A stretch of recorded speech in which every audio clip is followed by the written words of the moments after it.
So Drupal 8 migrations. That's what we're going to be covering today. We're going to be basically doing an overview of Drupal migrations.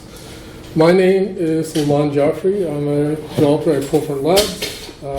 My Twitter handle is Salman_Jaffery. My Drupal.org handle is sjpeter79. And basically, anywhere you're playing video games or, I don't know, you're on Twitter or wherever, my handle's always going to be sjpeter79. So, even on Slack, so there you go. So, all the slides, the code, and all the VM files are at this address. If you want more reference material, this is a custom migration that I worked on. That took a Drupal 7 site and made it into a Drupal 8 site. It does a whole bunch of fancy stuff like translations, and references, making content types into paragraphs and all this other stuff too. So there's a whole bunch of stuff there. And also, you can use the Drupal Slack group for to message me or to message other people within the Drupal community for migrations. So this is going to be the agenda for today. Basically, we're going to talk about some migration basics. We're going to go over the structure of the migrate module within Drupal 8. And then, of course, we're going to do a live demo to get you to understand exactly how that works. Okay, so Drupal basics. So unlike Drupal 7, which only did Drupal 7 content migrations, Drupal 8 does content and configuration. That's a big change because before you had to manually recreate your content types and other things. Now you can actually do a configuration migration so that all those content types with all their fields, all their display modes can be migrated over instead. You can also do content migration for nodes, taxonomy, users, blocks, menu links. All those things are now entities. So there's one common migrate path for everything. Now, for configurations, for most of the things, I wouldn't recommend doing configuration migration, simply because you may want to refactor some things, and there might be some issues with your previous site that you don't want moved over to the Drupal 8 site. So better to do like a custom, either recreate the configuration on the D8 site, then export it, or basically just do something custom. Anyways.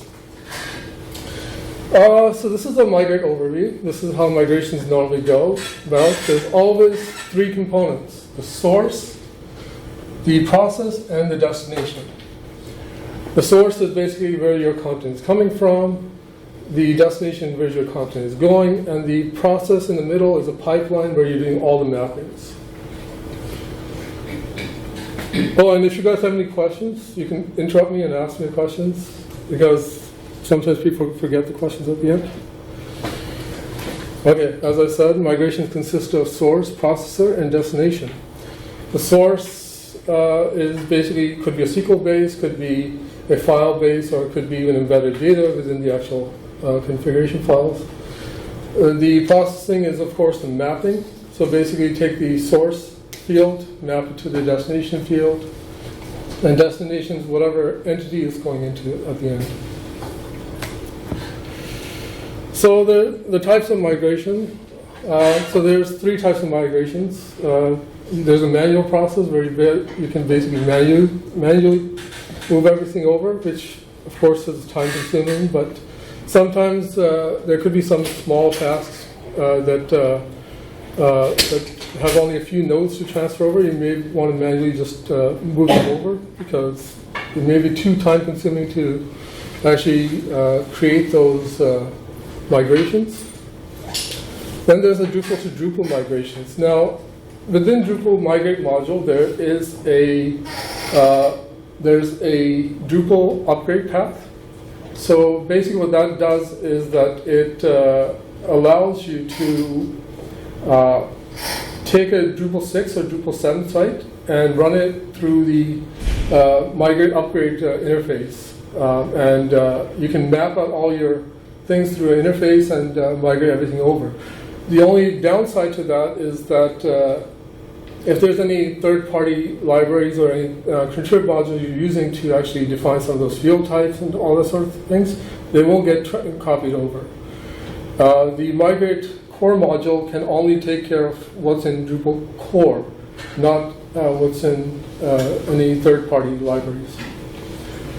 So there's a lot of limitations with this because it may not meet all the dependencies that you have on your site. Then, of course, there's the custom Drupal migrations, which is basically what we're going to talk about today, which I think is the best choice. It might be a little bit more time-consuming because you have to learn quite a bit of things, but at the end of the day, once you do one, it's basically copy-paste for all your other migrations. Okay, so let's talk about migration breakdown.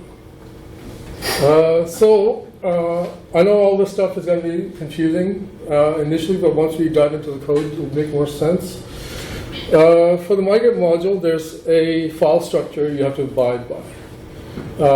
All your migrations will fall under the config install directory within your migrate module.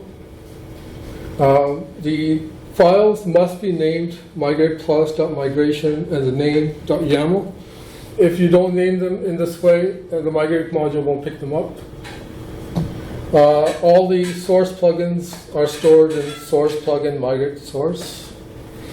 Again, all the stuff will make more sense later. Then you have your process and your,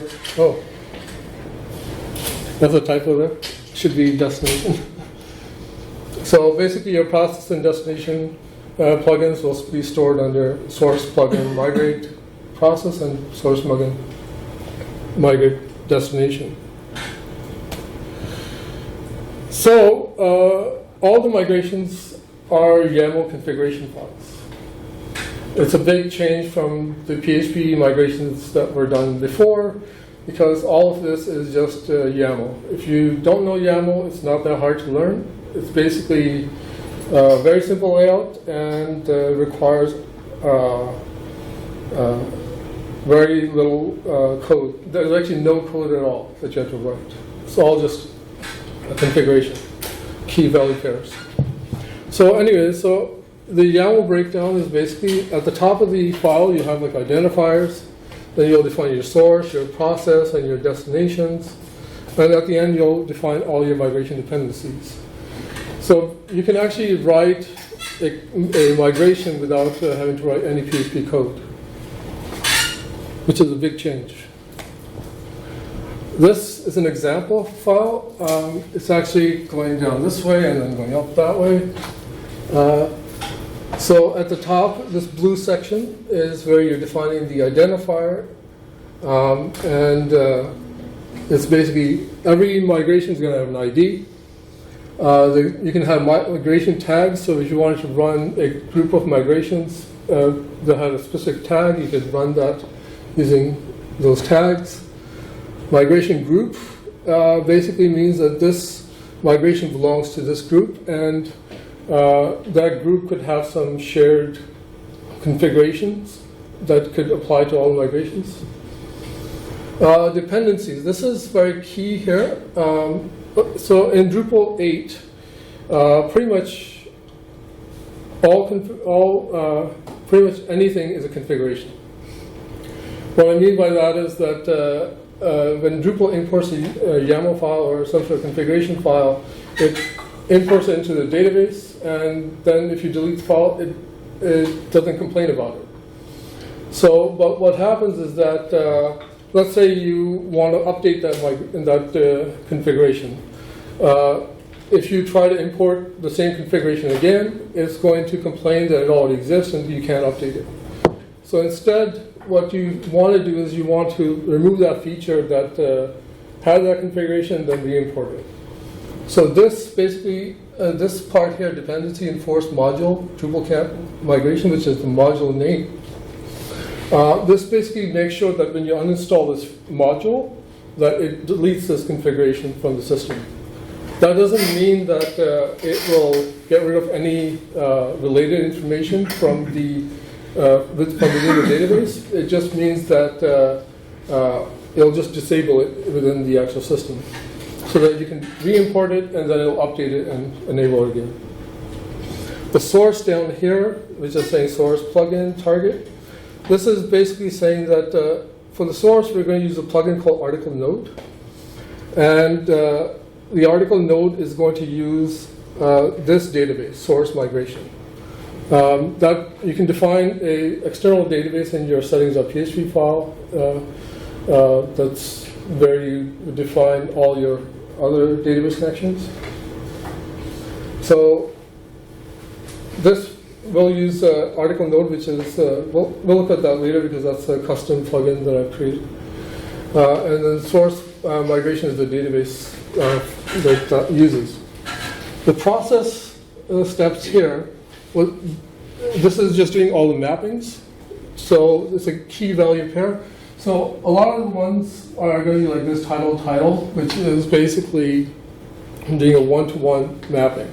There's no processing, it's just that.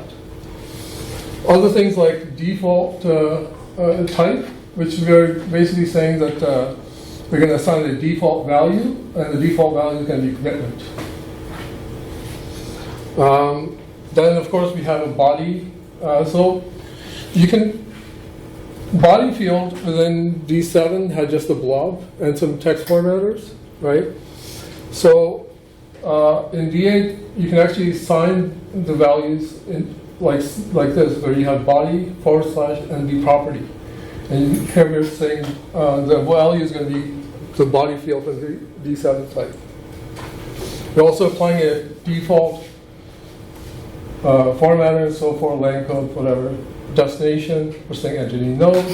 And of course, migration dependencies require DM, the user migration.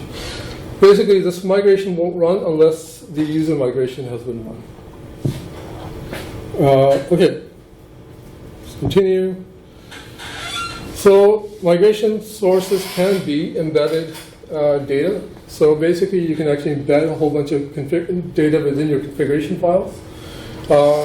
Because you may have things like the site name and other things. You don't want to hit the other database to get that information. It's not really sensitive information, so you can just embed it within the actual file and import all that sort of stuff. You can have a SQL source, so basically you can connect to a database and basically import all that sort of stuff. You can have file-based. You can actually use JSON, CSV, XML, and there's even more. But within Drupal core, you have embedded data and SQL source available out of the box. There's contrib modules that add JSON, CSV, and XML. So as we're looking in the actual configuration file, this is an example for embedded data example. So we have a source. The plugin is going to be embedded data. If we're doing translations on an existing entity, we can have translations equals true. And then you can have your actual data embedded underneath that. So it'll be data rows, and this is actually just a comment saying this is footer information. All this is just menu links that we're importing. And basically, you'll have a whole bunch of key value pairs with a dash indicating that that is the start of the new row.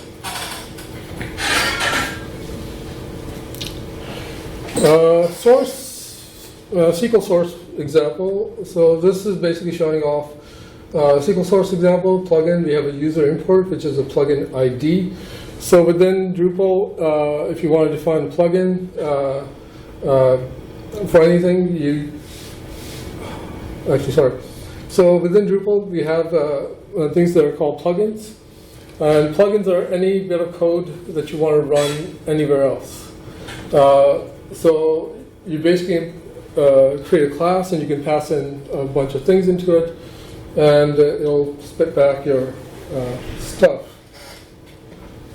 Again, we're using target, which is source migration. You can also have in here translation as well. So you can define if this is going to be a translation import. So this is an example of a source plugin. And basically, it falls under this source plugin migrate source directory. As we were saying before, I called it user import.php. We have a namespace that goes on top of every source plugin. It always starts with Drupal, your module name, plugin, migrate, source. And you want to keep this as unique as possible because it may interfere with other plugins on the system. So make sure whatever you're using is unique. The SQL source plugin will extend the SQL base class. Again, we're getting into object-oriented programming here when we're actually defining our source plugins. And of course, we're going to use Drupal migrate row to actually parse each row. Now this next section here, the comment block, is very important. Because in Drupal 8, they have decided to use doc types in the comment blocks to indicate the plugin ID. So this, even though this seems like a comment, it is code within Drupal 8. I don't like it, but this is the way they've done it. And so you define, you have like a little line that says source plugin for user import content. Then we have at migrate source ID equals user import. So this is saying that this class, it has this ID of user import that we can use pretty much anywhere. And of course, then we have class user import extend SQL base, and then we of course implement a whole bunch of functions. We'll look at this later. I just thought I'd just put this up here. For the file-based stuff, these are the two modules you can use to actually grab that information.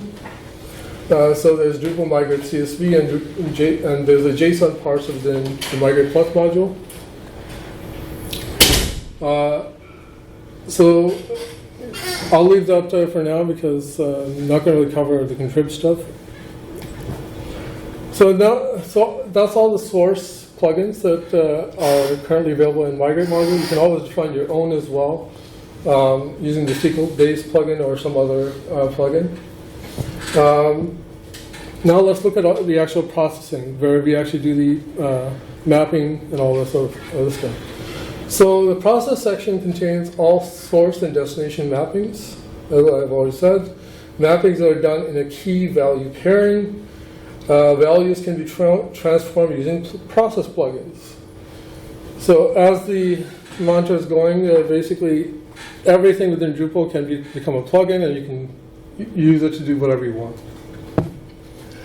So here's an example of a process mapping. So these are just straight up key value pairings. So we're taking the source field title and mapping it to field title. We're taking the organization name and mapping it to field organization value. We're taking the URL, mapping it to field URL, URI. So it's just a simple, straightforward one-to-one mapping. Then we can do some more complicated stuff as well. So we can do key to associative array mappings.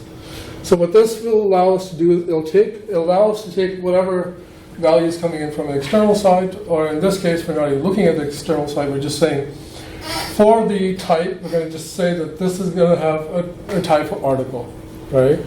Or we're going to have a field URL title, and we're going to say, hello world is the default value for it. These are just arbitrary things.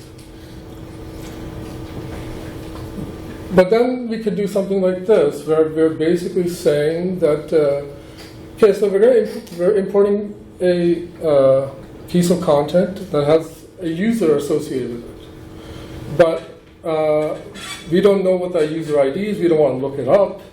but we have a user migration that we've already done. So we can do this plugin is migration. Then we say migration is this migration. Then we say the source is, this is the source from this piece of content that we're looking at that we're passing into that migration. And what that migration will do is it'll say, okay, I got this UID, which is a user ID from the old site. Has this user been imported? If it has, it'll return the actual new UID that's assigned to this user in the new site. If it hasn't, it'll create the user and then send back the UID. So if you have experienced stubbing in D7, this takes care of it for you. You don't have to do that manually. Okay, so next up, let's look at the destination plugins. So destination has a mandatory plugin key that must be set to an entity or configuration within your Drupal 8 site. So here are some common, what do you call it, plugins you can use right out of the box. There's like entity node, entity user, entity taxonomy term, entity block. You can also have things like entity menu link and so forth. All these things are documented on the Drupal 8's Migrate API site. But also a lot of the contrib modules nowadays, like paragraphs, things like media module, they have their own migrate destination paths. So if you're migrating things from paragraphs in Drupal 7 to Drupal 8, you can actually do that now. If you're migrating from some media stuff from Drupal 7 to Drupal 8, you can do that as well. You can also have things like entity comment to move all your comments over from your other site. Okay, now let's just dive into some code. And I can see a lot of blank faces because I'm talking in such a way that people are not understanding. So let's actually just dive into some code. Can you guys see that? Probably not. Let's make this bigger.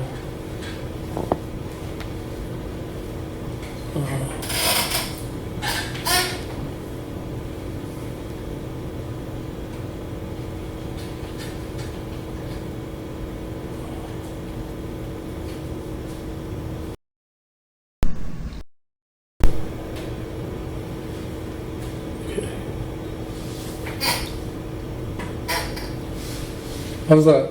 Can everyone see that, or should I make it bigger? Bigger. Bigger? Okay.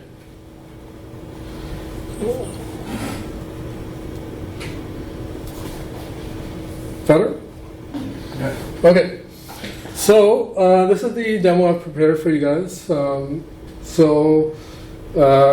Just like any module in Drupal 8, you're going to have a module .info.yaml file, which defines exactly what this module is all about.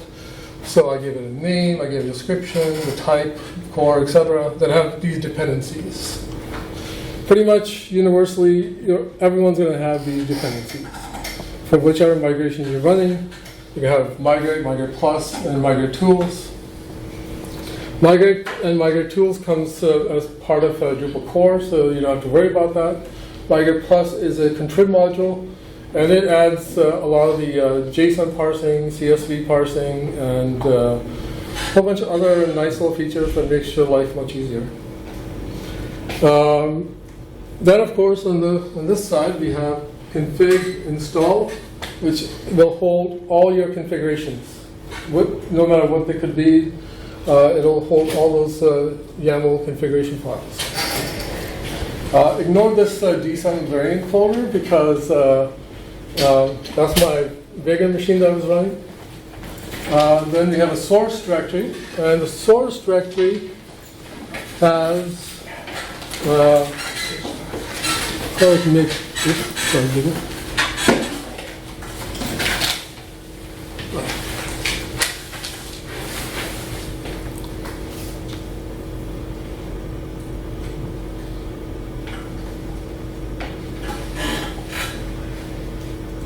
Okay, I can make this side bigger. But anyway, so the source directory has plugin migrate, and then under migrate there's the source directory, and there's like a bunch of source plugins here as well.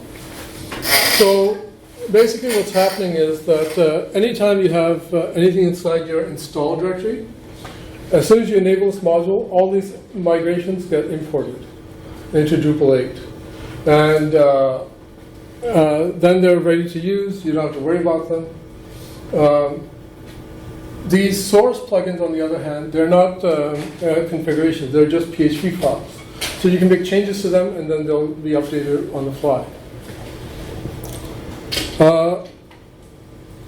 Okay, so before all that, let's look at this migration file. So before you even define a migration, you're going to have to define a group for your migration.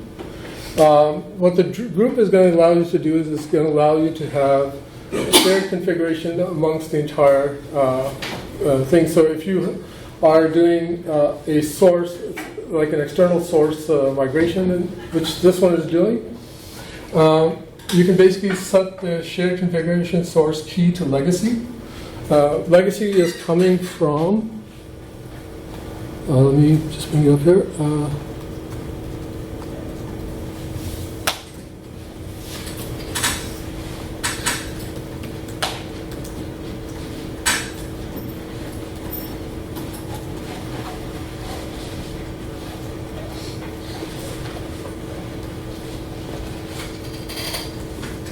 I don't know if you can see that.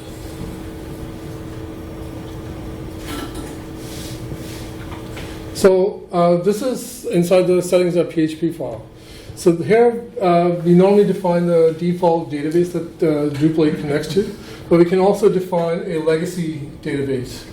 So what I did was on my Vagrant machine I have a Drupal 8 and Drupal 7 installed, and I basically put both databases in the same MySQL instance and called one Drupal and the other one legacy, as the database is, and basically defined all the credentials and stuff like that to connect to it. And within my migration, anytime I want to use it, as long as I'm part of a group that has a shared configuration like this, source key legacy, it will use that database connection as my source.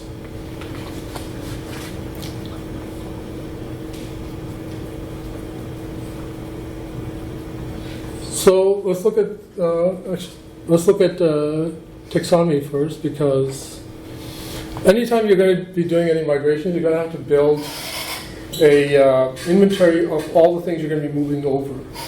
So everything from your source site, you're going to have to list everything that is on there, all the content that's on there, all the configuration that's on there, and then you're going to have to figure out exactly what's dependent on what. For example, users own a lot of content. So as such, you're going to basically want to import the users first before any of the content. But at the same time, you could have some tags and stuff like that that are independent of users. So you could always start with the taxonomy terms first. So in this example, let me see if I can make this. Okay. So in this example, we have a taxonomy term migration. And what this is doing is it's setting up the ID. It's saying that I'm not setting any migration tags on this. This is part of the DM external migration group. But I'm saying that this module has an enforced module dependency, which means that if that module is disabled, then this configuration gets removed from Drupal.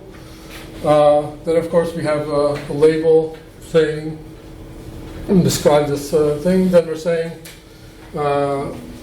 plugin taxonomy term data. This is the custom source plugin that I've defined. Actually, we don't even need target legacy there. I should remove that. Since we're part of the OD in the DM external group, we automatically inherit that configuration. Then, of course, we have a whole bunch of process stuff. But before we get into that, let's look at the actual source plugin. So this is the source plugin for the taxonomy term data. I define my namespace up here with my module view, etc. I'm using SQL base as my extension class, and of course row I'm using later on to actually cycle through all the rows that are being returned. In my doc type here, I'm actually defining the ID as taxonomy term data. Again, this is very crucial. Within your comments, you're going to be defining IDs, and they're going to actually be actual code. So I guess that's what we have to live with. And then, of course, I'm defining my class, which is taxonomy term data extends SQL base. Now, the SQL base class implements three main functions. There's query, four main functions. The query fields, get ID, and prepare row. These are the ones that we can use to actually prepare all of our prepare all of our source rows that we're going to map and process. So basically, anything you want to map into a field on the D8 site, you can process all that stuff here. What we're doing right off the bat, we're grabbing all the properties from the taxonomy term data table from your source site, and it's just grabbing the TID, which is the taxonomy ID, the VID, which is the vocabulary ID, the name, and the description. And what this does also is that it tells the migrate module account of everything that you're going to be bringing over, so it can tell you, well, there's X number of things that you want to import. The fields are basically all the fields that are going to be available from your source site. So we already got TID, VID, name, description from above, but part of the things for taxonomy is that you're going to have things like a hierarchy for taxonomy, because there's some taxonomy that could be underneath other taxonomies and so forth. So they have parent taxonomy terms. So we need to take that into account as well. So then we have get IDs. This is going to be your primary key. You're defining it as a TID, type is integer, and all this sort of stuff. This is all pretty standard. You don't have to worry about that. You can even remove this, and it'll automatically pick that stuff up for you. But if you have something like a custom content type, then you'll probably want to define this. But I put this in here just as an example. Then you have the prepare row. Now this is where basically any content that's not part of the main table comes in. So let's say you have some custom fields on your taxonomy terms. You would basically do all that stuff here. You basically grab the what I'm doing here is I'm grabbing the taxonomy term hierarchy information to find out what the parent of this taxonomy term is. And then I'm just doing grab it by the TID and get all that sort of stuff. Now what this is going to do is it's going to return an object, because as you all, well, as I know, taxonomy term hierarchies can have multiple parents sometimes. So they could belong to more than one parent. So it's going to return an object, it's going to return an object that you're going to basically grab the first element from.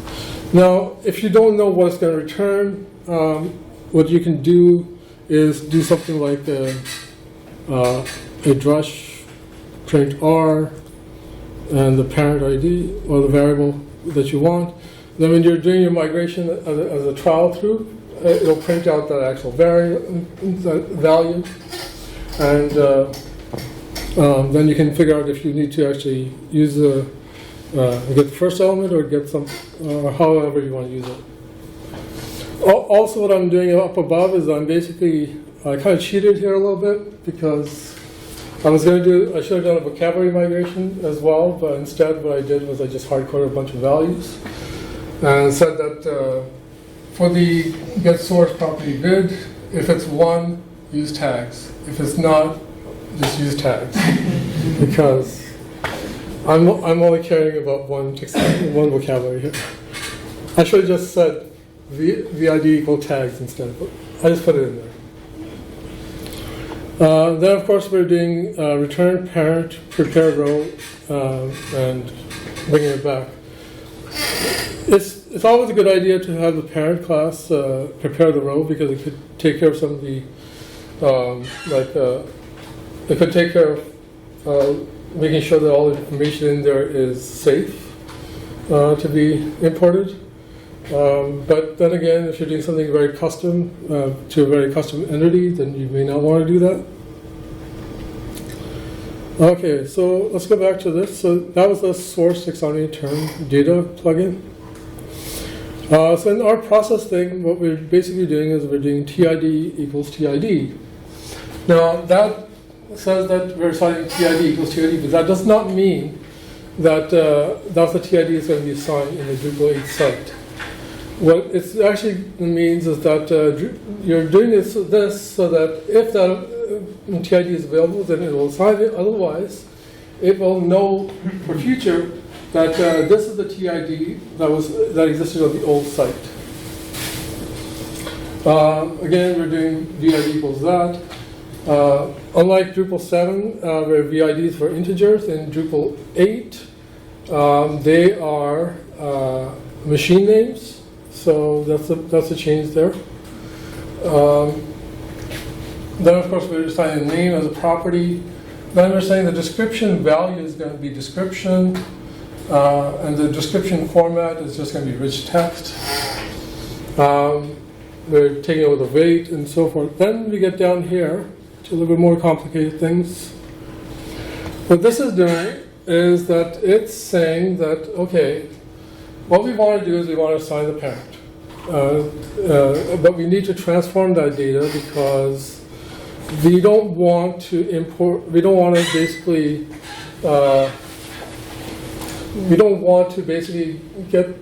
try to get the parent of someone that doesn't have a parent, right? Because at the top of all taxonomy terms are the level 0 or the weight 0 taxonomy terms. And they basically have no parent. They just belong to the vocabulary and that's it. So in order to avoid trying to send a 0 value and having the migration, okay, sorry, actually before that, I got ahead of myself. So what we want the parent to do is basically we want to say, let's get the taxonomy term of the parent. Let's get it so that we ask ourselves what the taxonomy term of the parent is. So what this is doing here is that it's saying migration plugin, plugin migration. Migration is DMEXT. Basically, it's this exact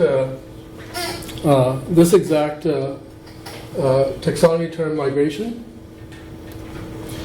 and what we're passing into it is the parent ID that we grabbed from the source. And what this is going to do is that it's going to look up to see if we've already created a parent ID. If we have, great. I'm sending you the new TID, the local parent ID for the local TID for your parent that you're trying to do. If it's not, then it'll try to create it.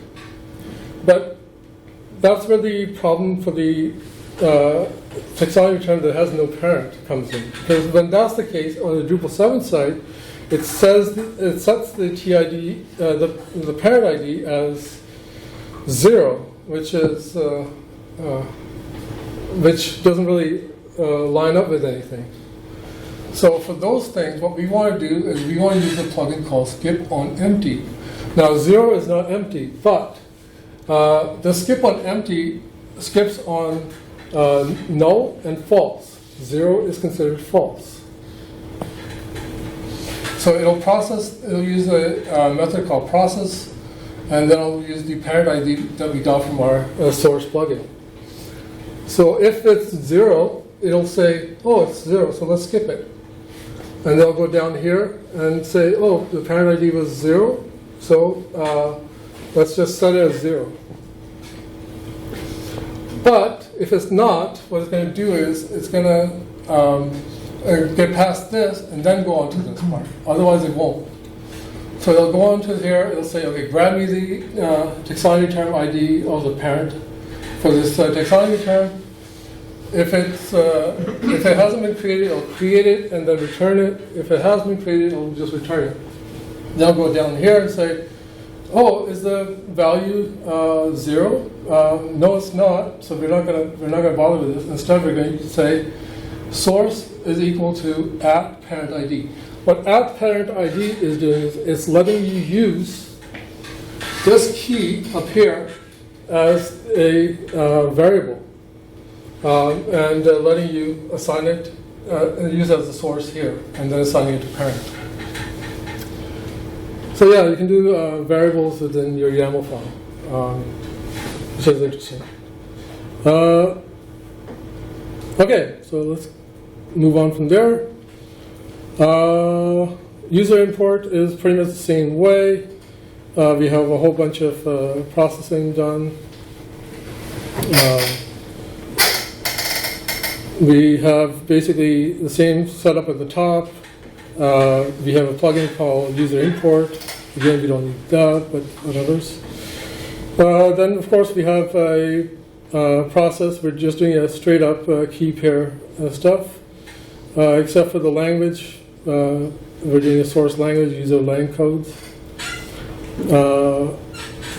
And then, of course, we're just mapping it to the entity users migration at the bottom. The entity users destination type at the bottom. Okay, so next up is an article migration. An article migration is going to use the UID that we grabbed from that we created from the users migration. It's also going to grab some taxonomy terms because it has a field tags associated with it, and it basically will say, okay, field tags can have one or many tags associated with them. So it's going to use a plugin called Iterator. So what that does is it just iterates over each term, and it's going to use tags from our source thing and go through all that sort of stuff. I'm seeing a lot of confused faces. If you have questions, you're more than welcome to ask.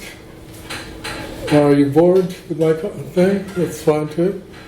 Okay, at the end, we have a migration dependencies. So this ensures that this migration can't be run unless those have already run. And what that means is that if we decide to run, let's say, a migration of the entire group, it'll make sure to run those two migrations before it runs this one. And okay, yes. You're making me feel like there's threads, so it'll wait until one finishes before it will continue. No, but what it'll do is basically it does them one at a time. So what happens is that it'll start with it'll say, okay, what's the order of migrations? Because it'll grab all the migration dependencies from each migration. So these things, it'll basically read these things from all the migrations and say, okay, this migration depends on these two. What do these depend on? And so forth. And it'll just build a hierarchy of everything. And then it'll just run each one after the other until it gets to the end.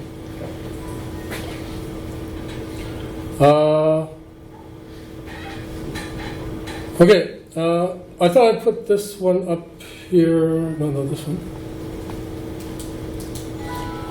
I was working on this before this this presentation just 10 minutes before because I had brain late. And I didn't get it running yet, but I thought I'd just put it up here. So this is a way of doing migrations without having a source plugin that you actually have to write. So what you can do is same thing as before. You have ID, label, migration tags, a migration group, but you also have something called a driver. Now within the migrate module, there's a whole bunch of plugins that are already created for you.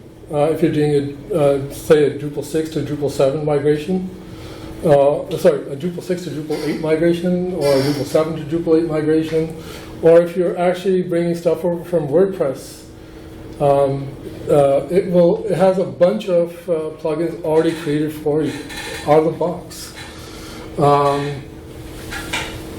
So you could definitely use a lot less WordPress sites in the world. So anyways, so what this does is it says use this namespace, which is the D7 node deriver.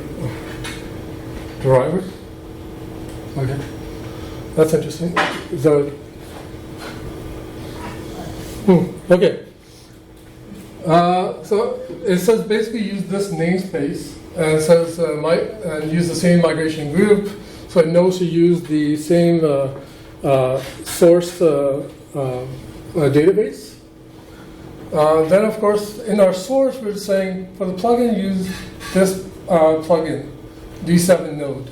D7 node is a plugin built into the migrate module, and all it does is grabs all the fields for a particular node from your Drupal 7 site, and all the fields associated with that node from that Drupal 7 site. Now, the problem with this plugin is that if you have any third-party contrib stuff, like let's say the address field or some of the media stuff, it won't be able to migrate those over. But if you don't have those, and you just want to do a straight-up node-to-node or entity-to-entity migration, you can use this, and it'll work. So the D7 node is built into Drupal core, and again we're saying this let's enforce this dependency, that if you remove this, then we don't have to worry about the configuration and all that sort of stuff. Then we get into the processing, and we're just basically assigning them one-to-one. Now, where do you get all these things? You basically have to go to, where do you get like the source values? You have to actually go onto your Drupal 7 site and look at the actual field and figure that stuff out. Then, of course, we're just doing a whole bunch of mappings. We're also saying we have a user migration. You can still use that to grab the user ID for this content. And we're doing a whole bunch of mappings, and at the end we're doing entity node and doing a user's dependency. So without having to write any PHP, here's a straight up YAML example as well, right? So you don't have to write any source or plugins or anything like that. You just can do one straight up YAML file. Okay, and now let's actually look at our code. I have too many tabs open, so 1 second, let me find these things.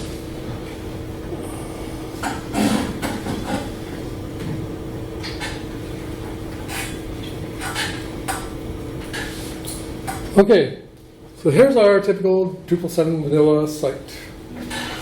It has content galore here, a whole bunch of content. It has content types, article, and basic page as they existed, and as they exist now in Drupal 8 as well. So fortunately, I didn't have to create anything for her. So all I did was made sure that there was enough taxonomy and stuff like that, and enough content on the site. And of course, if you haven't used the develop generate module, it's an awesome module. It generates a bunch of content for you. Yeah, and I also have a whole bunch of users in here that have whatever history. So we already went through the migration files themselves, but now let's actually run them and see what happens. So on my Drupal 8 site, I do already have all that content imported. What I'll do for that, let's see, can I make this big? It's big. Okay, so you can run a command called drush migrate status. If you haven't used drush, you can also use the also use the interface to do that under migrations. And here we have, okay.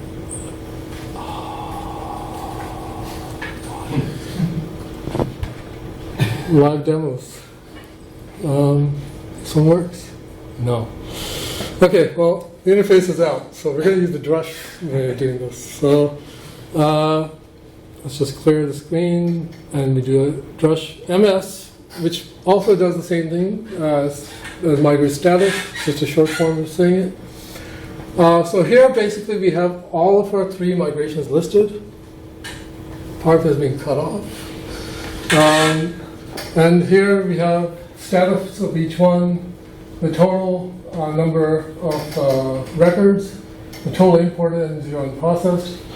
What I'm going to do is I'm just going to roll everything back. So drush migrate roll back dash dash group equals GM external. That's what I named it. There you go. It rolled back all of them. Rolled back 50 items, 10 items, 50 items. And if you do a drush ms, you can see here that we have all those, and they're all unprocessed now, right? So if we wanted to import a specific one, we can do drush migrate import, and then the name of the migration, and import that specific migration. But if you want to run them all, then we can use what do you call it, dash dash group, and then the group name. So if you run drush migrate import for this one, because this is a local database, it's very quick. So, oh, actually, what I should have done was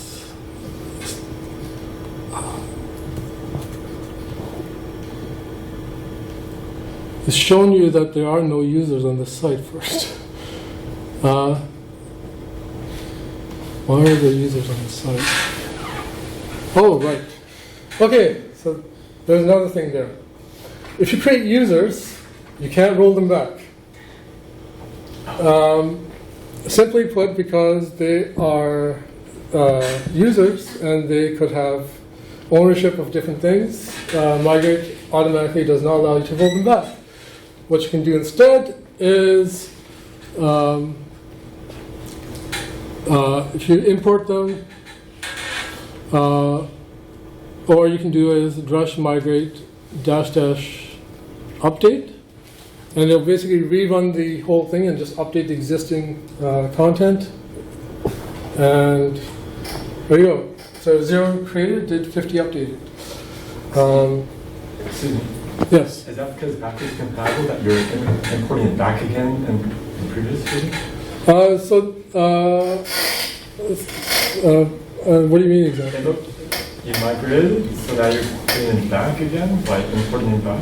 Yeah, so let's say we imported a bunch of records, and there were some issues, and we need to resolve those. And now we need to import them again. Either we can do, we can re-import the file in the migration, do the dash dash update, or we can roll it back and do it that way. But I just did it just to show you that, what do you call it, we can change some things around. Okay, then of course we have our taxonomy. What I'll just do right now is dash mi dash group equals dm external. And we've already imported the user migration, so nothing was done about that. We imported 10 taxonomy terms and 50 of the 50 articles. So if you go under structure taxonomy on our D8 site, we have tags. Under tags, we have our taxonomy that we imported along with all the hierarchy information, all ready to go. And if you go into our content, we have all of our content along with all the tags associated with that content. Okay, so let's go back to this. Okay. So do you have any questions? Yes. Go ahead. Is it easier just to use the visual interface for the core stuff and then go module by module, as you said, Yeah. YAML file? And, Yeah, so it's a good start to basically run the core upgrade. What that will do is it'll generate a bunch of migration YAML files for you, right? And then what you can do is all the stuff that you're having issues that you can go into the actual YAML file and actually map those things properly, right? So that'll save a lot of time for you. But whenever you see an error line, then you can fix them and rerun the. Yeah, you can do that too. And the only downside to that I see is that if you're basically doing a one-to-one migration, basically making sure that your D7 site is now D8 only, then that works perfectly fine. But if you're doing, so if you need to fix some bugs that were on your D7 site, or you need to refactor some things, then you may have to do more than that. Yeah. Yes. You put your module anywhere available to download? Yeah. I have put everything up on GitHub. I'm sorry. Where is it? Yeah. So there it is. It's in github.com, sjpeter79, Drupal camp migration. Everything is there, including all the virtual machines, including all the SQL dumps, and did I put my slides up? Oh, there it is. Okay. And all the slides are there too.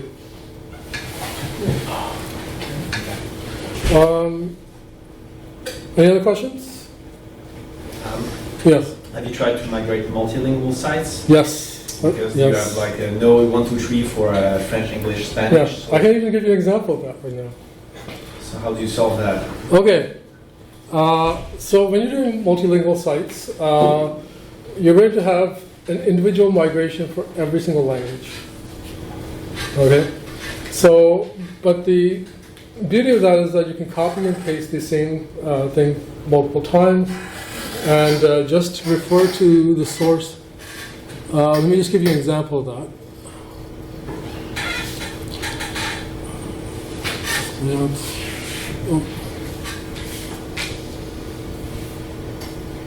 So this is a migration I did for an existing site. If you've used open.canada.ca, this is the migration for that site, going to Drupal 8.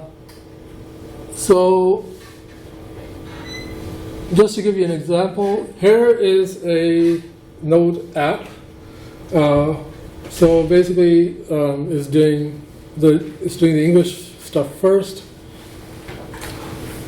I can just make this bigger. So it's doing the same thing as before. We have migration called OD external.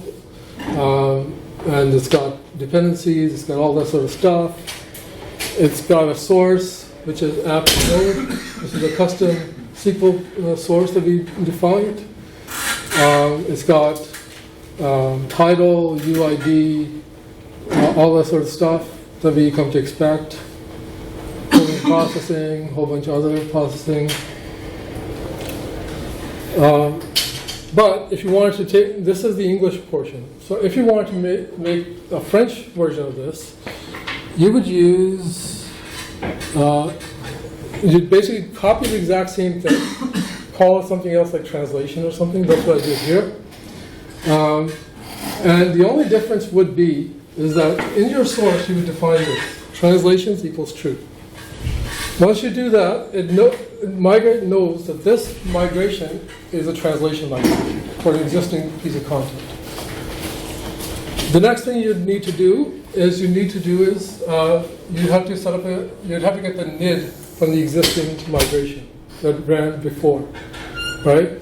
So you say NID is, we're going to grab it from the node app migration, and the source we're going to provide is a NID from the source for this one.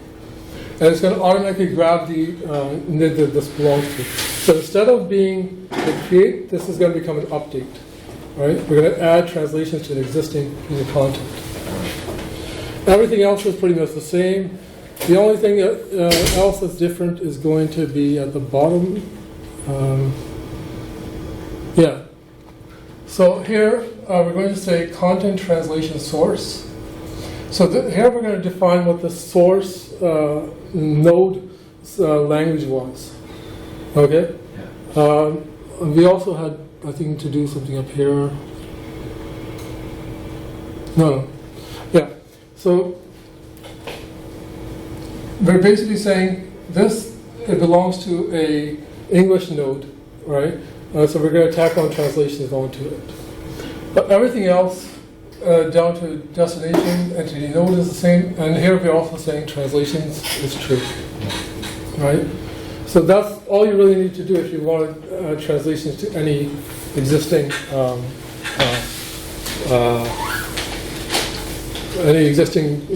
content that you're bringing over.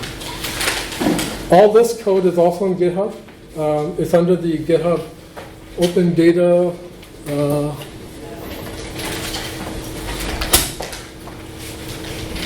GitHub.com open data /OD. That's the actual module. You can use this module for all your D8 migrations if you want. You can actually copy the entire migration submodule within it and basically rename everything. And most of the stuff is done in there. We've done a lot of paragraph migrations, video migrations. We've done a lot of the REST call migrations as well. So all the stuff is in here. For our D8 instance, we used the groups module instead of organic groups, so we did a whole migration for that as well. So all that stuff is in this module. And of course, you can reach me on Drupal.org or on the Slack as well if you need any help with any of these things. But yeah. Okay, thanks so much, guys.